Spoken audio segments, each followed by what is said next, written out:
ठाकरेंच्या खासदारांनी हजेरी लावली आहे। शिंदेचे केंद्रीय मंत्री प्रतापराव जाधवांनी डिनरचं आयोजन केलेलं। यावेळी ठाकरेंचे खासदार नागेश पाटील आष्टीकर आणि संजय देशमुख उपस्थित होते। मात्र केवळ लग्नाच्या वाढदिवसानिमित्ताने शुभेच्छा देण्यासाठी गेल्याचं कारण आष्टीकरांनी दिलंय। तर काहीच दिवसांपूर्वी आदित्य ठाकरे हे भाजप नेते मोहित कंबोज यांच्या मुलीच्या वाढदिवसाला कार्यक्रमाला उपस्थित राहिल्याचं पाहायला मिळालेलं।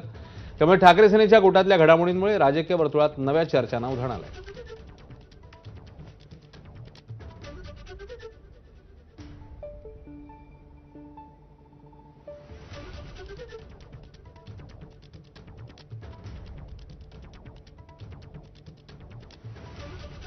उद्धव साहेब आमचे कधी आम्हाला अशी तंबी बिंबी काही नाही दिली। जस्ट एक सहज एक संवाद होता, याच्यापेक्षा दुसरी काही बैठक नव्हती। हे ऑपरेशन टायगर जे तुम्ही बोलताय हे कधीपासून चालू आहे? हे साधारण कधीपासून चालू आहे? ऑपरेशन टायगर कधीपासून चालू आहे? आम्ही निवडून आले त्याच्या दुसऱ्या महिन्यापासून चालू आहे आणि आज तर काय चालूच आहे। एकीकडे ठाकरेंचे खासदार शिवसेनेच्या डिनरला गेलेले असतानाच दुसरीकडे ठाकरेंचे खासदार संजय जाधव यांनी केंद्रीय गृहमंत्री अमित शहांची भेट घेतली आहे। या भेटीचे फोटो समोर आलेत। या भेटीत देशात सुरू असलेल्या जनगणनेमध्ये भटके विमुक्त समाज आणि आदिवासी समाज यांच्यासाठी स्वतंत्र कॉलम ठेवण्याची मागणी केली, असं ट्विट खासदार संजय जाधव यांनी केलंय।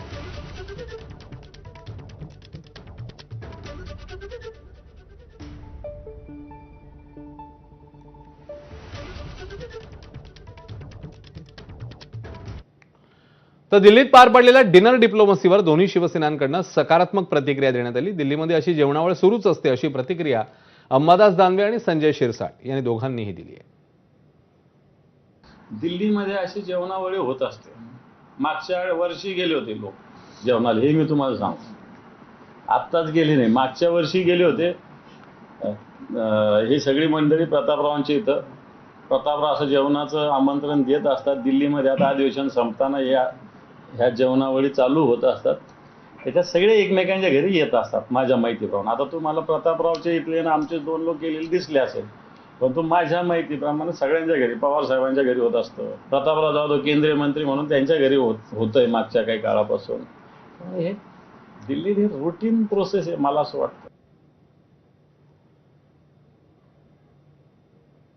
वेगळं समजत नाही। सर्वांनी बरोबर काम करावं। दिल्लीमध्ये जर महाराष्ट्राचा आवाज उठवायचा असेल तर बरोबर आलं पाहिजे, ही त्याची मागची भूमिका होती।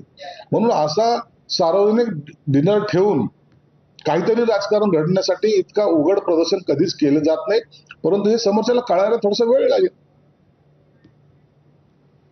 एकीकडे ठाकरेंचे खासदार शिवसेनेच्या डिनर डिप्लोमसीला हजेरी लावताना दिसले, तर ठाकरेंचे खासदार संजय राऊत यांनी मात्र वेगळाच दावा केलाय।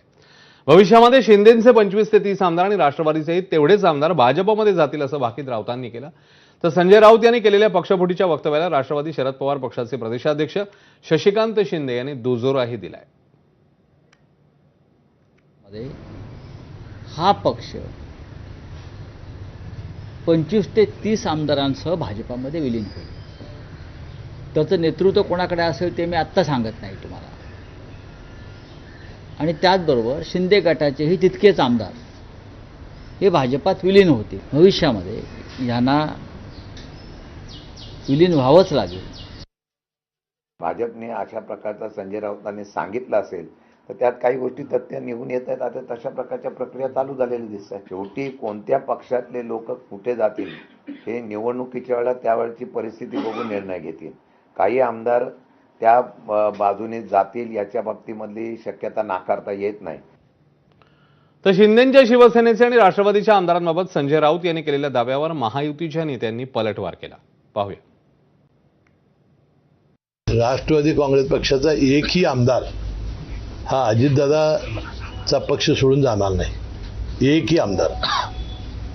आता वास्तविक आपल्या संजय राऊतांनी आपले खासदार सांभाळावेत, तेच बरेचसे चाललेले आहेत, अशा बातम्या आम्ही ऐकलेल्या आहेत। संजय राऊतला रोज काही ना काही नवीन स्वप्न पडतात आणि काहीतरी आपण वेगळं बोलतोय आणि त्याच्यामुळे महाराष्ट्राच्या राजकारणात काहीतरी हालचाल होते, असा एक चुकीचा गैरसमज पसरवण्याचं काम संजय राऊतने गेल्या 5 वर्षापासून चालवलं। चर्चा चालू आहेत, उबाटाचे खासदार जाणार, उबाटाचे आमदार जाणार, हे चर्चा कशा होतात?